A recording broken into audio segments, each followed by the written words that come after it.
Hello friends, IAS PCS study के इस online platform पे आपका स्वागत है। फ्रेंड्स, विजन आईएएस की अप्रैल मैगजीन को मैं फिर से स्टार्ट कर रहा हूँ क्योंकि प्रीलिम्स बीत चुका है। और जिन लोगों ने प्रीलिम्स दे लिया है उसका अगर हो रहा हो तो भी, नहीं हो रहा है तो भी, अगले साल के लिए आपको पढ़ाई स्टार्ट कर देनी है। मेंस के पर्सपेक्टिव से भी पढ़ाई करनी है। पूरे सितंबर अक्टूबर तक जो है आप मेंस के पर्सपेक्टिव से पढ़ाई कर सकते हैं, मेंस अपना तैयार कर सकते हैं। पहला टॉपिक है आपका इसमें geopolitical significance of the ports. ये इंटरनेशनल रिलेशंस की शुरुआत मैं कर रहा हूँ आज से। सुर्खियों में क्यों रहा है कि भारत ने चाबहार बंदरगाह है, उस पर शाहिद बेहिश्ती पोर्ट टर्मिनल है। इसके डेवलपमेंट के लिए किसके साथ, ईरान के साथ, कितने वर्ष के लिए, 10 वर्षों के लिए ये समझौता किया है, कॉन्ट्रैक्ट किया है, उस पर साइन किया। किसने किया? भारत ने किया। ठीक। शाहिद जो बेहिश्ती पोर्ट टर्मिनल है वो कहाँ पे है? चाबहार बंदरगाह पे है। उसी के विकास के लिए ईरान के साथ 10 वर्षीय समझौते पे हस्ताक्षर किया। बड़ा इंपॉर्टेंट इसका महत्व है। इस जो पूरे कॉन्ट्रैक्ट में इंडिया पोर्ट ग्लोबल लिमिटेड और ईरान का जो पोर्ट एंड मैरीटाइम ऑर्गेनाइजेशन है, इन दोनों ने मिलकर के जो है साइन किए।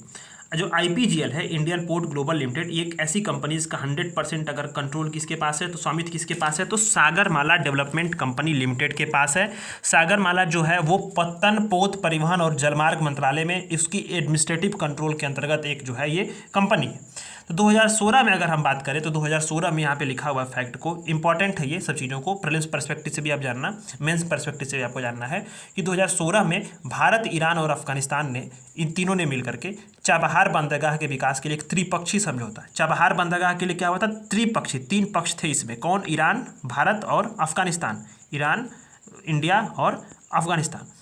अच्छा, यह बंदरगाह जो है पाकिस्तान को बाईपास कर रहा था, यानी पाकिस्तान बीच में जो पड़ता है ना, अगर आप देखो तो, जैसे कि आप ये देखो, इंडिया है, ये इंडिया का मैप है, ये बीच में पाकिस्तान पड़ रहा है और ये अफगानिस्तान है।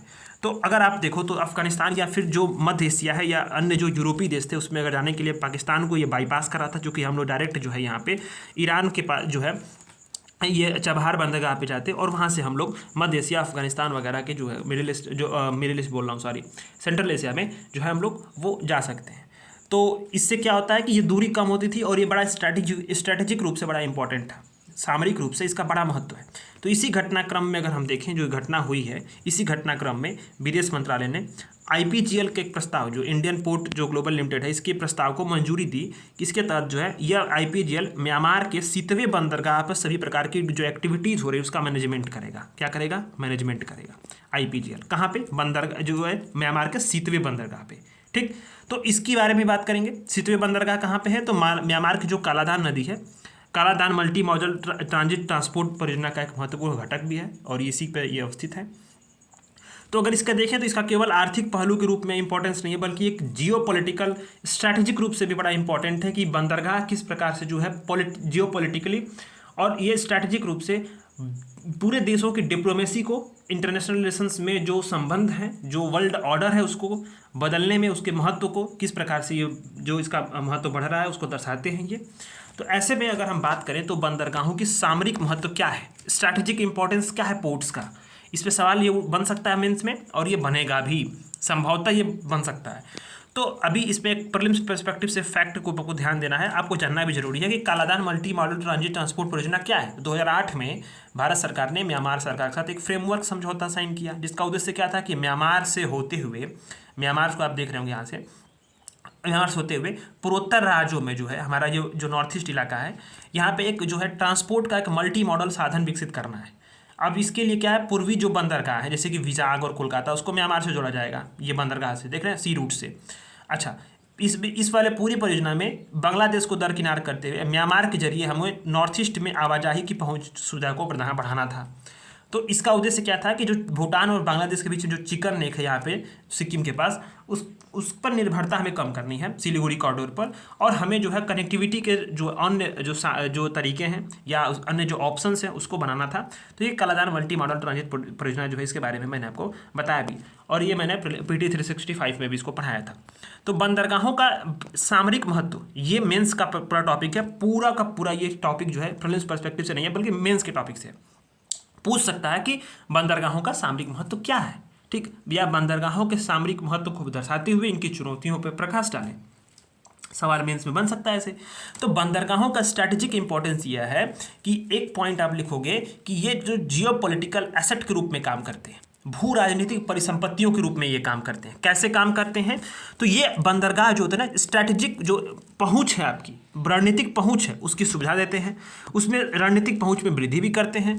और जो समुद्री मार्ग है और जो सप्लाई, एनर्जी सप्लाई जो रूट है, उस पर किसी भी देश का नियंत्रण मजबूत करने से अगर आप देखें तो ये जियोपॉलिटिकल एसेट के रूप में काम करता है। बार्गेनिंग कर सकते हैं आप, आपका इंपॉर्टेंस बढ़ सकता है। जैसे कि आप समझो कि साउथ चाइना सी पे जो चाइना है वो बराबर क्लेम क्यों करता है, बराबर उस पर विवाद क्यों रहते हैं, या फिर जो हिंद महासागर में जो चाइना है उसकी ऊपर अपनी उपस्थिति क्यों दर्ज करा रहा है, क्यों वहाँ पे एक तरह से मारामारी लगी हुई है पोर्ट्स को डेवलप करने की। अब एग्जाम्पल के तौर पे देखें तो आगा लेगा जो द्वीप है उस पर भारतीय नौसेना का जो स्टैंडिंग बेस है उसके माध्यम से अगर हम देखें तो मोजाम्बिक चैनल है उस पर समुद्री गश्त लगाना काफ़ी इंपॉर्टेंट हो जाता है, आसान हो जाता है। ठीक है, तो इससे क्या होता है कि अगर अफ्रीका महाद्वीप है उसमें समुद्री जो भी एक्टिविटीज़ हो रही हैं, जैसे समुद्री लुटेरों का यहाँ पे डर काफ़ी ज़्यादा रहता है, तो इस पर निगरानी वहाँ पे की जा सकती है। तो अगर आप यहाँ ये चीज़ आपको एग्जाम्पल के तौर पर लिख सकते हो कि आगाग लेगा जो द्वीप है उस पर जो भारतीय नौसेना का जो बेस होगा उसके माध्यम से हम मोजाम्बिक चैनल पर समुद्री गश्त लगा सकते हैं। ठीक, तो ये बड़ा इंपॉर्टेंट है। ये जो बंदरगाह होते हैं ना, पोर्ट्स, इसका स्ट्रैटेजिक इंपॉर्टेंस इसलिए भी है क्योंकि ये सिक्योरिटी को काफ़ी ज़्यादा इन्हेंस करते हैं। जैसे म्यांमार के बंदरगाह, सीतवे बंदरगाह तक पहुंच के लिए भारत के हिंद महासागर में उसकी स्थिति और मजबूत हो जाएगी, इस कैपेसिटी में बिल्ड होगा। तो ये हमारी समुद्री सुरक्षा को भी मजबूत करते हैं। साथ साथ जो दिन देशों के साथ हमारा संबंध जो है अगर ठीक नहीं है तो अगर वहाँ पर हम डेवलपमेंट करेंगे पोर्ट्स वगैरह की, तो इससे द्विपक्षीय और बहुपक्षीय संबंधों को मजबूती मिलती है। जैसे कि ओमान द्वारा भारत को दुकम बंदरगाह तक पहुंच दे देने की अनुमति के कारण क्या हो रहा है कि खाड़ी देशों के साथ भारत का संबंध और मजबूत हुआ है। जो पोर्ट डिप्लोमेसी है ना, पोर्ट डिप्लोमेसी अगर एक तरह से देखें तो ये जो पूरा ट्रेड नेटवर्क है और जो हमारा कैपेसिटी है, समुद्री जो शक्ति प्रदर्शन है उसका केंद्र बन चुके हैं। जैसे भारत ईरान चबहार जो समझौता था वो क्या था कि मध्य एशियाई जो देश थे उसके साथ व्यापारिक साझेदारी बढ़ाने का एक अवसर था, और साथ ही साथ जो है चाइना को बैलेंस करने में भी ये सक्षम बनाता था भारत को।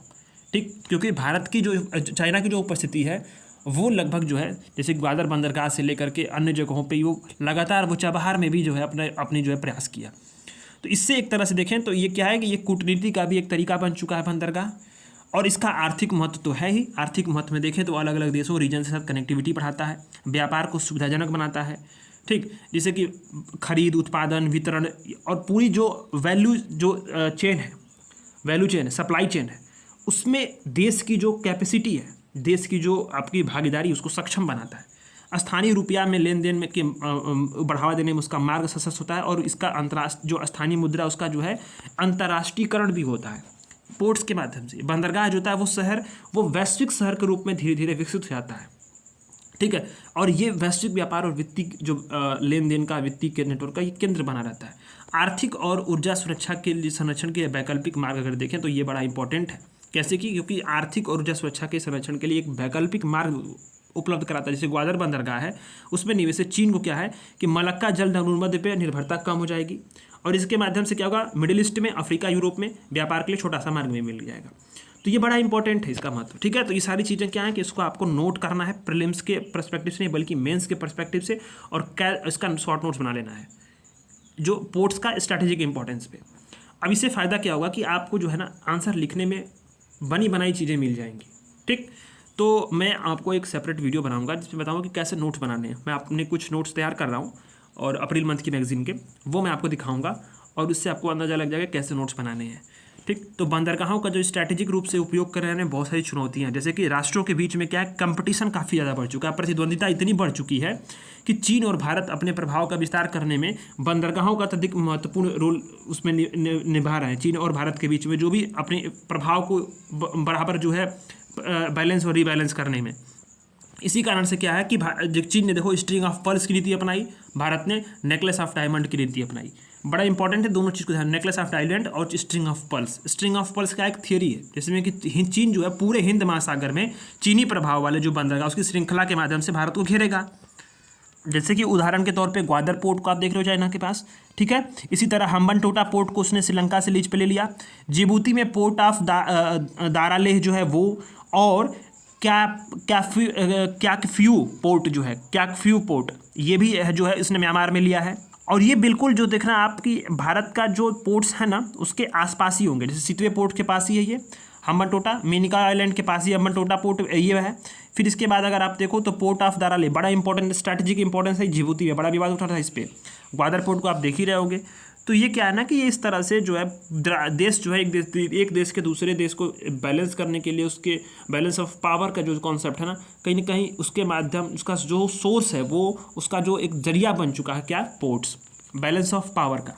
नेशनल इंटरेस्ट को यहाँ पे नुकसान है बहुत सारी चीज़ें, जैसे कि स्ट्रैटेजिक और जो रणनीतिक तौर पर अगर देखें तो बंदरगाहों की सुविधाओं पर जो है प्रतिद्वंदी देश का वर्चस्व लंबे समय से रहता है। तो नेशनल इंटरेस्ट पे किसी भी देश की कंट्री को नुकसान हो जाता है। जैसे कि श्रीलंका का हुआ सबसे इंपॉर्टेंट एग्जांपल, सबसे आसान एग्जांपल, अगर आप लोकप्रिय एग्जांपल देखें तो हम्बनटोटा पोर्ट को आप देखो। चाइना ने यहाँ डेवलपमेंट के लिए कर्ज दिया और इसी को कहते हैं कर्ज जाल नीति, डेब्ट ट्रैप जो होता है वो पॉलिसी है इसकी, जिसमें कर्ज दिया, डेवलपमेंट्स किए, श्रीलंका ऋण ना चुका पाया तो जो चाइना ने कहा सीधे सीधे कि आप हमको 99 साल के लिए लीज पे दे दीजिए आप। तो उसने लीज पे ले लिया, हम्बनटोटा पोर्ट्स को पूरी तरह से कंट्रोल कर लिया। तो श्रीलंका का कहीं ना कहीं यहाँ पे नेशनल इंटरेस्ट यहाँ पे इफेक्ट हुआ। नेशनल इंटरेस्ट क्या होता है, देश की एक अपनी अक्षुण्ण जो है वो हित होते हैं, जिसपे पूरी देश की जो फॉरेन पॉलिसी है वो क्या होती है, वो डेवलप होती है, पूरे देश की फॉरेन पॉलिसी। क्यों? जैसे भारत का जो नेशनल इंटरेस्ट क्या है, भारत का नेशनल इंटरेस्ट अगर आप देखो तो हमारा सबसे अधिक नेशनल इंटरेस्ट ये है कि हमें अपनी ऊर्जा सुरक्षा को किसी न किसी माध्यम से बनाए रखना है, एनर्जी सिक्योरिटी को सिक्योर करना है। क्यों? क्योंकि भारत के पास क्या है कि एनर्जी सप्लाई के लिए, जैसे कि तेल, पेट्रोल, ये LNG वगैरह, ठीक है, LPG वगैरह, ये सब चीज़ों पे क्या है कि हमारे पास उत्पादन कम है, डिमांड ज़्यादा है। तो हमें नेशनल इंटरेस्ट हमारा क्या है, एग्जाम्पल के तौर पे कि हमें किसी न किसी प्रकार से एनर्जी सिक्योरिटी को सिक्योर करना है। इसीलिए जो है हम चाहें तो रसिया के साथ भी अपना ट्रेड वगैरह चलाते हैं। फिर मिडिल ईस्ट के लोगों के साथ भी हमारा एक अच्छा संबंध है, अरब देशों के साथ भी हमारा अच्छा संबंध। क्यों है? क्योंकि हमारा नेशनल इंटरेस्ट है। कितना हो विवाद हो जाए, रूस यूक्रेन युद्ध में इसका एग्जाम्पल भी देखने को मिला था। ईरान के साथ भी हमारा संबंध अच्छा है, भले ही वैश्विक तौर पर उसको जो है बाइकआउट किया जा रहा हो। क्यों? क्योंकि हमारा नेशनल इंटरेस्ट क्या है, एनर्जी सिक्योरिटी को सिक्योर करना। ठीक, तो राष्ट्रीय जो हित होता है ना, वो देश पे जो देश होता है ना, उसमें उसको पॉलिटिकली अगर इंटरनली, जैसे मान लो कि इंटरनली पॉलिटिकल कुछ भी हो, पर नेशनल इंटरेस्ट पे सभी एकमत होते हैं। जैसे कि हमें अपनी सीमाओं की सुरक्षा करनी है, किसी भी कंडीशन में कश्मीर पे हमें एकजुट रहना है, नेशनल इंटरेस्ट है हमारा ये। ठीक, तो इसी प्रकार से किसी भी देश का जो नेशनल इंटरेस्ट होता है, नेशनल इंटरेस्ट पॉलिटिकल साइंस में एक बड़ा बिगर कॉन्सेप्ट है ये इंटरनेशनल रिलेशंस में। तो इसके नुकसान पहुंच सकता है पोर्ट्स पे। रक्षा और सुरक्षा संबंधी चिंताएं तो हैं ही। सुभेद्यता, वनरेबिलिटी में भी काफ़ी अधिक वृद्धि हो रही है। जैसे कि अगर जिस समय जियोपॉलिटिकल टेंशन्स बढ़ रहे हैं, उसमें समुद्री जलमार्ग से जो परिवहन हो रहा है, विशेष रूप से चेक पॉइंट्स में, उसको हम लोग चाहें तो पोर्ट्स के माध्यम से बाधित हो सकते हैं। भारत के संबंध में चुनौतियाँ हैं कि भारत के जो छोटे छोटे पड़ोसी जैसे श्रीलंका, बांग्लादेश, मालदीव वगैरह हैं, वो चीन की अपनी जियोपॉलिटिकल जो प्रतिद्वंद्विता उसमें फंसे हुए हैं।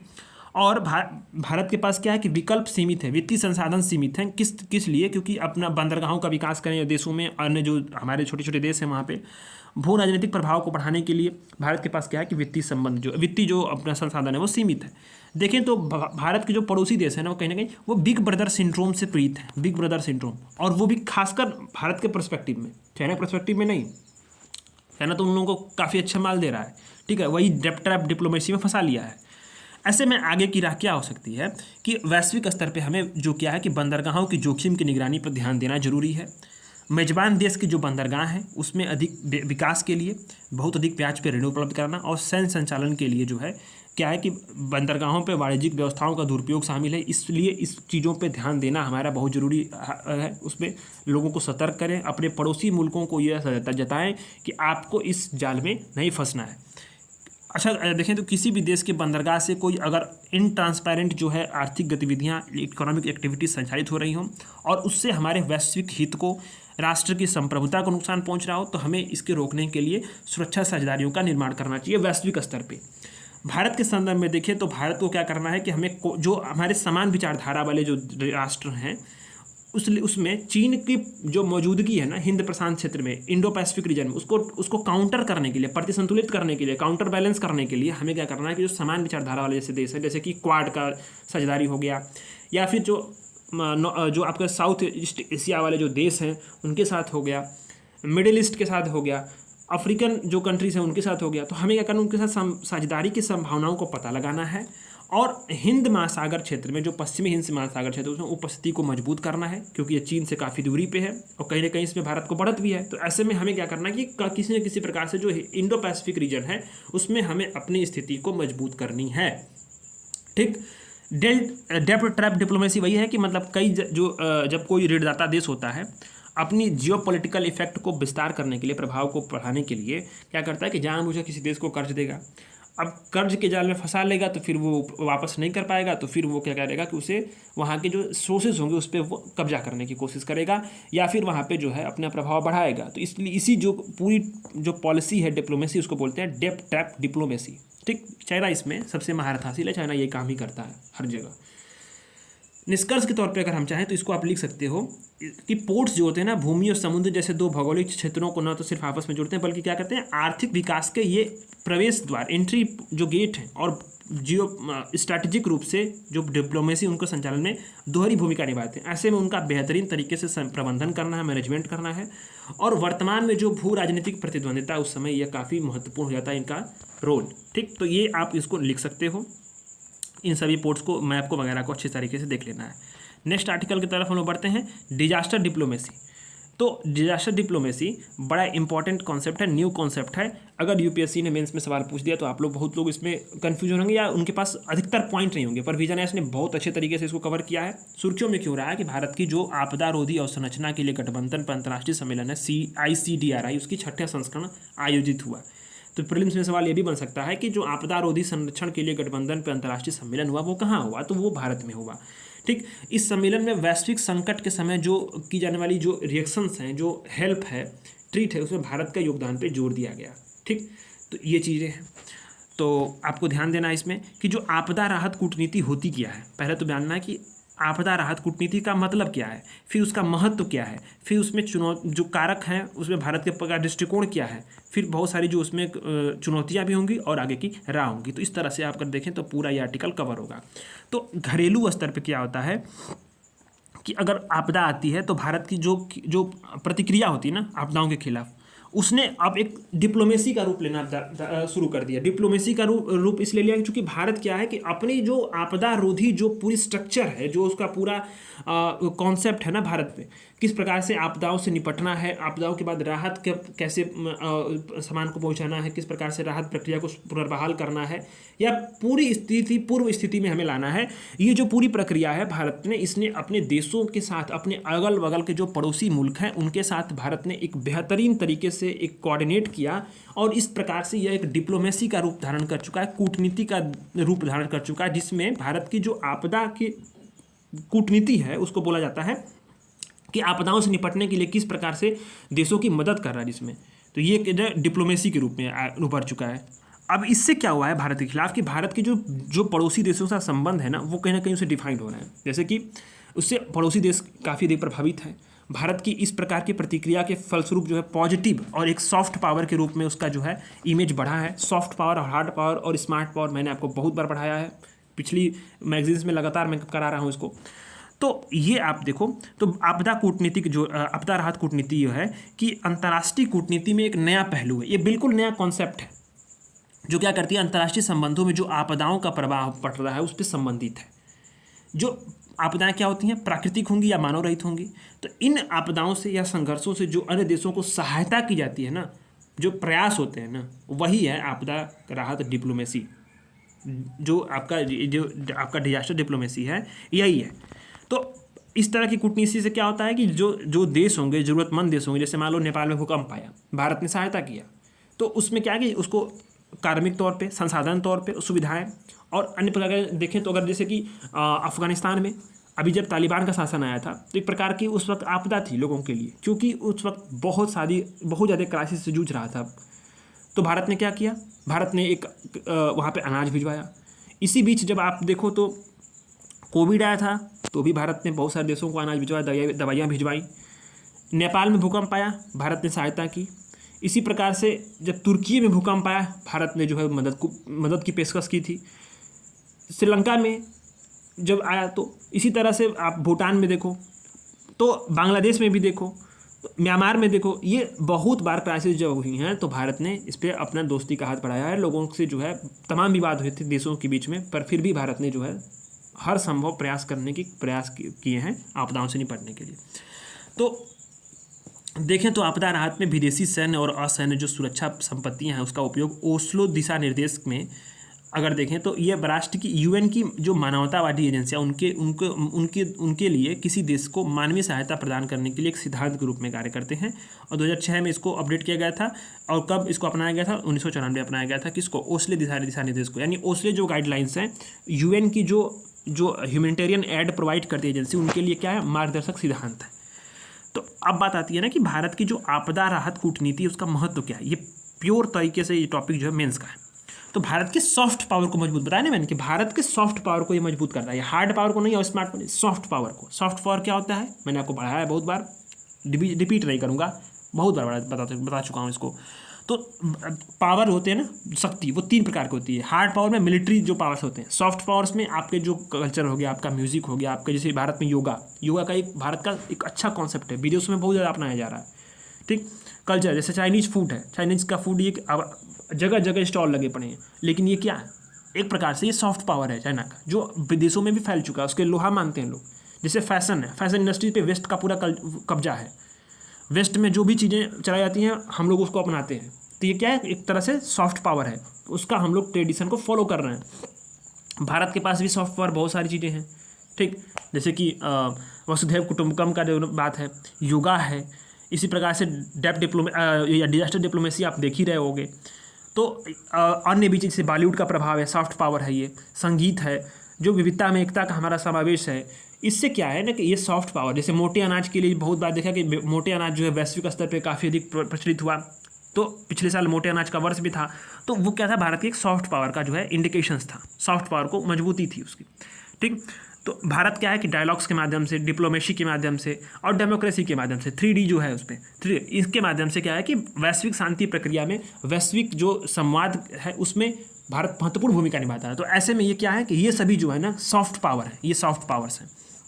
तो क्या है कि भारत जो इस आपदा राहत कूटनीति जो है ये सॉफ्ट पावर को मजबूत करती है, जियोपॉलिटिकल जो पहुंच है उसको बढ़ाती है। जैसे कि अभी देखो तो तुर्कियों में जब संकट हुआ तो भारत तुरंत जो है जापान से लेकर तुर्कियों में अपना प्रतिक्रिया दिया, हम सहायता करेंगे। तो इससे क्या हो रहा है कि भारत एक वैश्विक शक्ति पे अपने आप को दिखा रहा है कि हम उभर रहे हैं, हम आपकी सहायता कर सकते हैं, हम आपके लिए खड़े हो सकते हैं। ये चीज़ें इंपॉर्टेंस हैं। द्विपक्षीय संबंधों में सफलता मिलेगी, जैसे कि नेपाल में जब भूकंप आया तो ऑपरेशन मैत्री शुरू किया गया। मानवीय सहायता और आपदा राहत का रणनीतिक महत्व तो है, जिससे क्या हो सकता है कि भारत अगर अपने जो प्रतिद्वंदी देश हैं उनका हम क्या कर सकते हैं कि प्रतिसंतुलन कर सकते हैं, उसको काउंटर बैलेंस कर सकते हैं कूटनीति के माध्यम से। ठीक, भारत का दृष्टिकोण देखें तो आमतौर पे ये अहस्तक्षेप वाला रहा है, मतलब कि कहीं भी हम हस्तक्षेप नहीं करते हैं अधिकतर, बिना, क्योंकि उसका अगर हस्तक्षेप इस तरह से नहीं करते ताकि उसकी संप्रभुता प्रभावित ना हो। बिना संप्रभुता को प्रभावित किए बिना हम लोग क्या करते हैं कि हस्तक्षेप जो होता है वो हमारा इस तरह से होता है कि उसकी जो व्यवस्था है, उसकी राजनीतिक व्यवस्था है, उसका जो संप्रभुता है, उसकी जो लोकतांत्रिक प्रक्रिया है उसका बना रहे, अक्षुण्ण बना रहे, देशों का सम्मान हो, राष्ट्रों का सम्मान हो। इसी के लिए इसी से भारत का जो सॉफ्ट पावर कहीं ना कहीं मजबूत हुआ है, क्योंकि 3D बताया ना कि डायलॉग्स के माध्यम से, डिप्लोमेसी के माध्यम से और डेमोक्रेसी के माध्यम से, ये 3D के माध्यम से भारत जो है हमेशा क्या करता है, अपने सॉफ्ट पावर को इंक्रीज करता है। तो जब अगर देखें अगर अच्छा रीअप्रोचमेंट क्या बोलते हैं, जैसे मान लो किसी आपसी अनबन के बाद जब एक दौर आता है तो 2 देश या समूह के लोग बीच में जब मित्रता की बढ़ोतरी होती है ना, उसको बोलते हैं रीअप्रोचमेंट। जैसे कि मान लो चाइना और भारत के बीच में क्या हुआ कि बहुत बार टेंशन्स बनी, फिर बाद में जब अगर हम लोग एक दूसरे के साथ अप्रोच करेंगे फिर से कि नहीं चलो जो हुआ सो हुआ, छोड़ो हटाओ, आगे बढ़ते हैं, चलो दोस्ती का हाथ मिलाते हैं, तो ये क्या रीअप्रोचमेंट हुआ। ठीक है, अब ये देख लिया आपने। तो वैश्विक संकट जब आता है उसमें भारत के समय भारत द्वारा जो प्रतिक्रिया दी जाती है उसको निर्धारित कौन से कारक करते हैं? तो कारक मतलब फैक्टर्स, किन फैक्टर्स पे जो है ये भारत अप्रोच कर रहा है? आखिर होगा ना कि मैं आपका हेल्प कर रहा हूँ तो मेरा भी तो कुछ उद्देश्य होगा ना, कुछ फैक्टर्स होंगे, कारक होंगे जिनके कारण मैं आपकी हेल्प कर रहा हूँ। तो वही इसी तरह से भारत जो है वैश्विक तौर पर अगर जब संकट आता है तो प्रतिक्रिया देते हैं, तो कारक क्या है? तो रीजनल पावर बनने के लिए, यूएनएससी की अस्थायी सदस्यता प्राप्त करने के लिए ये आवश्यक है, इस तरह के जो कार्य हैं वो आवश्यक है।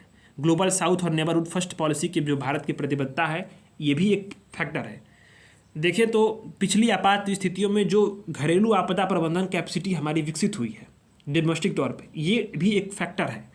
भारत की जो मजबूत आर्थिक समृद्धि है, ये आपदा राहत कूटनीति के लिए वैश्विक प्रभाव और संसाधनों, इस दोनों को जो है वो कहीं ना कहीं निर्धारित करती है। तो ये भी फैक्टर है। तो आपदा राहत के प्रति भारत का दृष्टिकोण क्या है? तो इम्पॉर्टेंट अगर हम देखें तो इसमें बताया गया कि जो प्राकृतिक आपदा है उसमें सबसे पहले सहायता और समर्थन प्राप्त करना, ये भारत का दृष्टिकोण रहा है। जैसे कि तुर्की में विनाशकारी भूकंप आया तो ऑपरेशन दोस्त शुरू किया गया। तो ये क्या है? आपदा प्रबंधन एंड डिजास्टर मैनेजमेंट के प्रति भारत का जो दृष्टिकोण है उसको दर्शाता है। इसी तरह से अगर देखें तो चक्रवात प्रभावित जो म्यांमार था उसकी सहायता के लिए भारत ने ऑपरेशन करुणा शुरू किया था। ऑपरेशन मैत्री ऊपर बताया ना नेपाल के लिए, तो ये भी चीज़ें हैं। क्षमता निर्माण भी है भारत का दृष्टिकोण, यानी कि जो भारत है 5 देशों ने, नेपाल, बांग्लादेश, मालदीव, श्रीलंका, मॉरिशस, इसकी जो है आरंभिक चेतावनी प्रणालियाँ जो हैं, अर्ली वार्निंग सिस्टम्स, इसको विकसित करने में मदद कर रहा है। तो ये भी बड़ा इंपॉर्टेंट है चीज़ें। अगर संघर्षरत और आपदा क्षेत्रों में लोगों की सहायता करना, ये भी भारत का भी है। जैसे मिशन सागर के माध्यम से भारत जो है इसकी मानवीय सहायता में मॉरिशस और कोरोमोस में जो इसेंशियल फूड प्रोडक्ट्स हैं, दवाएं हैं, आयुर्वेदिक दवाएं, उसकी आपूर्ति करने में और चिकित्सा दलों को भेजने में, जो सहायता दलों को भेजने में शामिल है।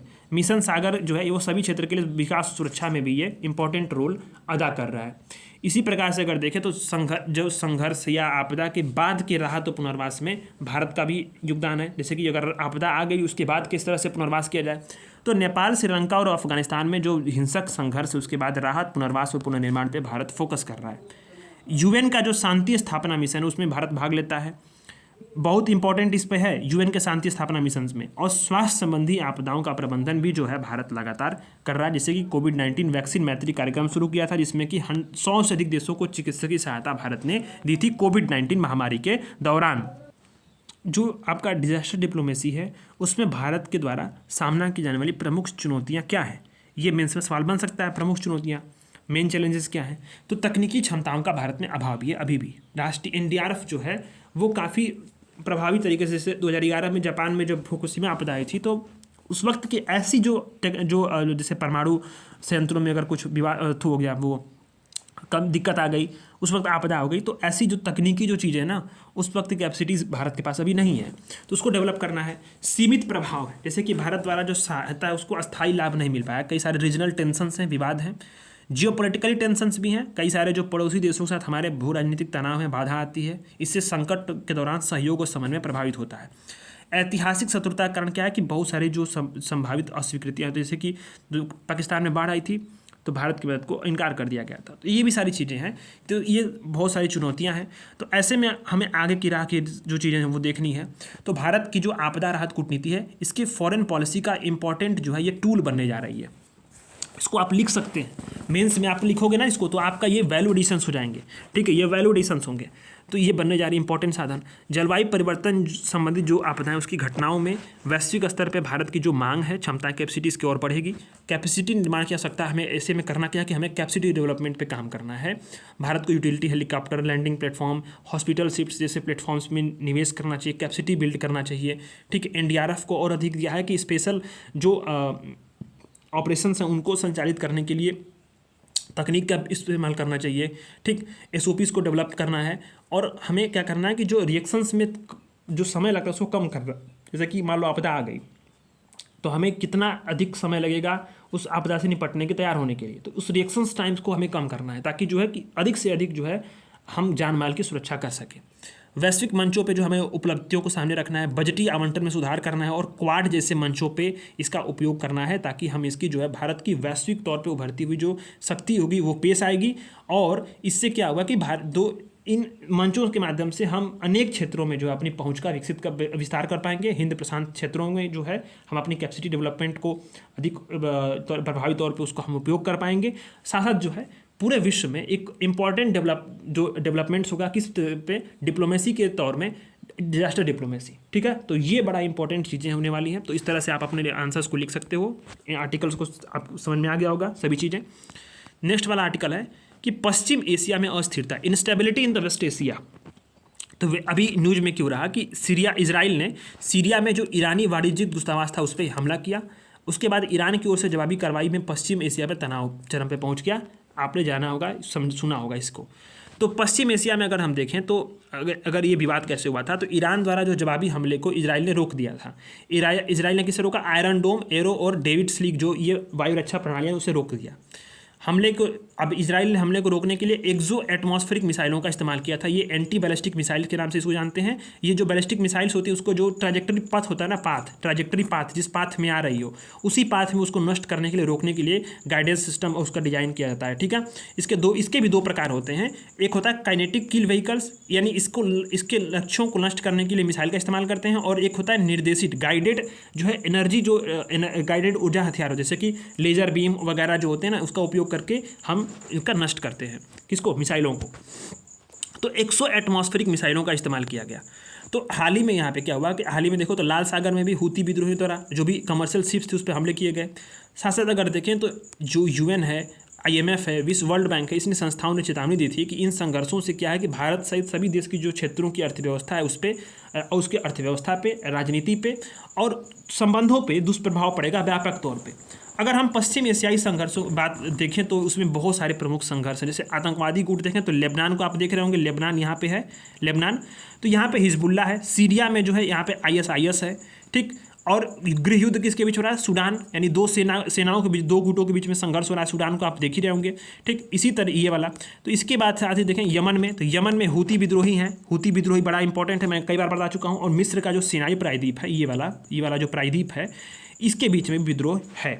ठीक, अभी आप जो इजराइल और जो आपका जो हमास है, इसके बीच में जंग देख ही रहे होंगे आप। तमाम जो मिडिल ईस्ट कंट्रीज़ में टेंशन्स हैं।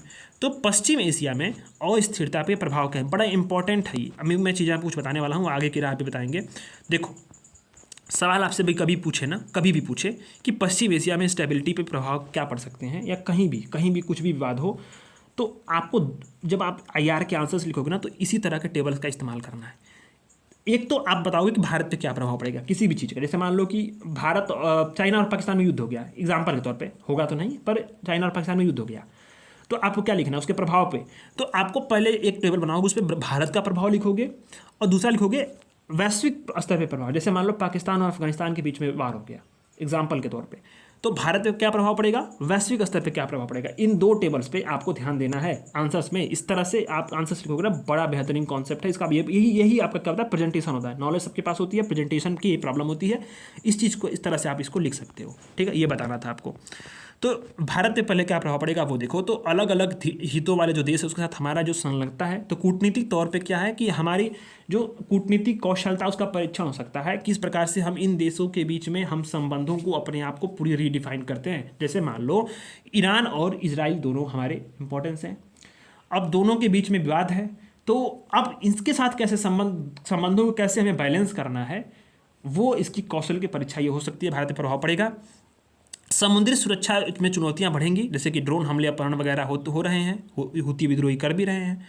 मिडिल ईस्ट क्षेत्र में प्रवासी भारतीयों की जो सिक्योरिटी है उसके एक चिंता का विषय भी बन सकता है, बहुत बार ये देखा भी गया है। और एनर्जी सिक्योरिटी के समक्ष जो है हमारी खतरा हो सकती है, ये हमारा नेशनल इंटरेस्ट भी प्रभावित हो सकता है। अगर आप देखो तो आईमेक को मैंने पढ़ाया भी है, G20 में इसका काफ़ी अधिक जो है इस पर चर्चा भी हुई थी। तो भारत मध्य पूर्व यूरोप आर्थिक गलियारा, इस पर जैसे जो इंफ्रास्ट्रक्चरल जो प्रोजेक्ट्स हैं उस पर काफ़ी समय लगेंगे और पूरा होने में देरी भी होगा। भारतीय अर्थव्यवस्था पे प्रभाव ये पड़ेगा कि जो वैश्विक समुद्री व्यापार है, आपूर्ति श्रृंखला के सप्लाई चेन है, उसमें व्यवधान पड़ेगा। वस्तुओं की कीमतों, ईंधनों में कीमतों में वृद्धि होगी। जो मुद्रास्फीति रेट है, फार्मा जो एक्सपोर्ट इंपोर्ट है, व्यापार संतुलन है, विदेशी मुद्रा भंडार है, ये सब चीज़ों पर क्या होगा, नेगेटिव इंपैक्ट पड़ेगा। और हमारा शिपिंग जो लागत है, बीमा प्रीमियम, इसमें वृद्धि भी हो सकती है। ठीक है, तो ये भारत के प्रभाव पड़ेंगे। वैश्विक स्तर पर क्या प्रभाव पड़ेगा, तो राजनयिक जो उपलब्धियाँ हैं ना, वो प्रभावित होंगी। जैसे कि अब्राहम एक्कॉर्ड, इजरायली सऊदी अरब संबंधों में सुधार, और अनेक प्रकार की जो डिप्लोमेटिक बातें की जा रही हैं विश्व स्तर पर संबंधों को सुधारने के लिए, वो सभी चीज़ें प्रभावित होती हैं।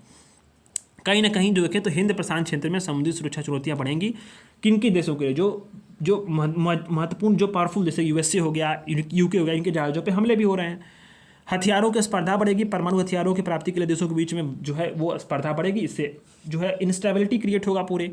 वैश्विक अर्थव्यवस्था पर प्रभाव पड़ेगा कि खाद्य जो असुरक्षा, उसमें समस्या में वृद्धि होगी, क्योंकि खाद्य की कीमतें भी बढ़ेंगी, तेल की कीमतें भी बढ़ेंगी। साथ साथ अगर देखें तो अर्थव्यवस्थाओं की जो रेटिंग कम हो सकती है, निवेश में कमी हो सकती है, जान माल की हानि होगी, सबसे बड़ी बात होगी जबरन विस्थापन होगा, विस्थापन माइग्रेंट्स की समस्या काफ़ी होगी, युद्ध अपराध की घटनाओं के कारण अंतर्राष्ट्रीय मानवीय संकट की स्थिति पैदा होगी। और साथ ही साथ जो हैं तो जो यूएनएससी है, यूएन है, इनकी भूमिकाओं और प्रासंगिकताओं पे सवाल जो है वो और भी उठने लगेंगे, क्योंकि मैंने आपको बताया भी था यूएन जो है किस प्रकार से बहुत सारी चीज़ों में वो फेल हुआ, ये मैंने आर्टिकल्स कराए भी हैं। ठीक, तो ये समस्याएं होने वाली हैं। अब आता है आगे की राह। तो ऐसे में हमें आगे की राह करनी क्या है? तो हमें करना ये है कि जो भी पश्चिम में जो एशियाई देश हैं उनमें हिंसा को रोकने के लिए और समस्याओं का शांतिपूर्ण तरीके से समाधान खोजने के लिए क्या करना है, जो राजनयिक संबंध है और वार्ता उसको बढ़ाना चाहिए। जो हाईलाइट किया ना कीवर्ड्स, उसको ध्यान देना, राजनयिक संबंधों को, ठीक है, डिप्लोमेटिक तरीके, यानी हमें एक फ्रेमवर्क और प्रक्रिया का भी निर्माण करना चाहिए ताकि क्या हो कि व्यापक जो वेपन ऑफ मास डिस्ट्रक्शंस हैं उनके मुक्त क्षेत्र का एक जो है वो निर्माण हो सके। ठीक, इससे क्या होगा, जो मिलिटराइजेशन की प्रक्रिया को बढ़ावा मिलेगा, डीमिलिटराइजेशन। साथ साथ अगर देखें तो हमें दीर्घकालीन सुरक्षा, शांति, स्थिरता के लिए हमें द्विराष्ट्र सिद्धांत के आधार पर इजराइल फिलिस्तीन के संघर्ष का समाधान करना चाहिए। हमें प्रभावी पॉलिसीज़ को अपनाना है सतत, जिससे क्या होगा कि देशों द्वारा जो राजकोषीय और बाहरी जो अस्थायित्व उसकी रक्षा हो सके। भारत को दक्षिण दक्षिण सहयोग के लिए, साउथ साउथ की कॉपरेशन के लिए हमें समग्र जो नेट सिक्योरिटी प्रोवाइडर और इंटरमीडिएटरीज के रूप में उसको उभरने के अवसरों की खोज करना चाहिए। भारत जो है बहुत सारे समुद्री ऑपरेशन भी चलाए हैं, जैसे कि भारतीय नौसेना ने ऑपरेशन संकल्प, यूएसए ने ऑपरेशन प्रॉस्पेरिटी गार्जियन, अदन की खाड़ी और लाल सागर वगैरह में सुरक्षा अभियान चलाए हैं। तो हमें अपने समुद्री सिक्योरिटी को भी क्या करना है, मजबूत करना है और वैश्विक तौर पर भी इनको जो है समुद्री सिक्योरिटी को प्रायोरिटी देनी है। ठीक, अब निष्कर्ष, ये निष्कर्ष को आप चाहो तो नोट्स में नोट कर लेना, बड़ा अच्छा है कि भारत तो क्या कि पश्चिम भारत के पर्सपेक्टिव से कि पश्चिम विषय में एनर्जी सिक्योरिटी के लिए, समुद्री सुरक्षा और भारतीय प्रवासियों की सुरक्षा के लिए हमें अपने जो हित है ना, हमें बताएंगे हमारे हित क्या है, भारत के नेशनल इंटरेस्ट क्या है, तो उनके हितों के प्रति सचेत रहना चाहिए। और भारत को क्या करना है कि अपने इस क्षेत्र में अपनी सभ्यता मूलक पहचान का इस्तेमाल करके हमें देशों के साथ संतुलित संबंध बनाए रखना है और तटस्थ होकर के हमें क्या कहें कि राजनीतिक रूप से संलग्न भी होना है, मतलब न्यूट्रल तो है पर हमें क्या है कि पॉलिटिकली इंगेज भी होना है। ठीक है, ताकि क्या है कि हम अपनी जियो पॉलिटिकल और जियो इकोनॉमिक जो इंटरेस्ट हैं उसकी हम सुरक्षा कर सकें। तो ये आप इसको बड़ा अच्छा सा निष्कर्ष लिखा है, इसको आप नोट्स कर सकते हो अपने नोट में। ठीक है, तो ये सभी चीज़ें हैं। तो अब हमने 3 आर्टिकल पढ़ा और तीनों आर्टिकल जो है इंटरनेशनल रिलेशंस के जो हमारे GS2 के सिलेबस है उसमें मेंशन है। तो ये बड़ा इंपॉर्टेंट है और इसको आपको मैपिंग के माध्यम से भी सब चीज़ें देखनी है और एक दो बार आपने भी पढ़ना है। जो मैंने टर्म्स यूज की हैं, जो चीज़ें आपको समझाए हैं, उम्मीद है आपको समझ में आया होगा। कल ये आपका IR भी खत्म हो जाएगा, AUKUS को पढ़ेंगे, AUKUS पे सवाल बना हुआ है और इस पर हम लोग बहुत अच्छे तरीके से डिस्कस करेंगे। तो कल IR खत्म होने के बाद हम लोग डेली जो है अब आधे घंटे की क्लासेज होंगी, वो सुबह में होंगी 9 बजे, किसी होंगी विजन की। शाम में मैं आपको GS2 का करा रहा हूँ। GS2 का जो है पूरा सिलेबस मैं आपको 1 महीना 10 दिन में ख़त्म कर दूंगा। तो आप सपोर्ट बनाए रखिए। धन्यवाद।